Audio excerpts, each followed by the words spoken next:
kepada kamu lemparati subuhmu ribamu sholat tapi ilme dengan nasib cukup sakit sia-sia. Bacaan sahana negeri mesucihan mengajaran ibadah dalam jahit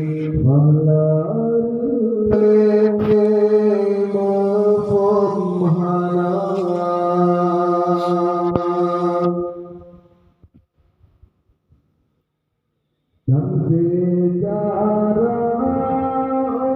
terjadi dan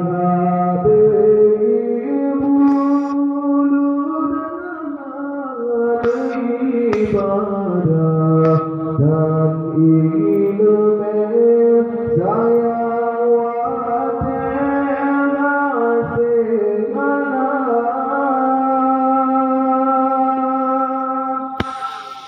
ilmu agama ghairatan pilihan bangsi guna tapi wajib mandung lagi sayyidina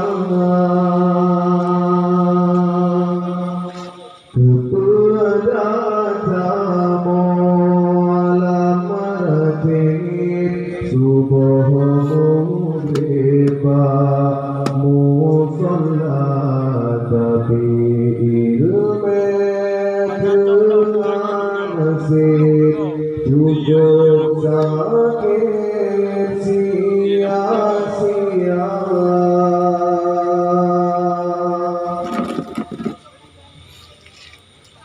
Nyoguh jauh susah masalah lalu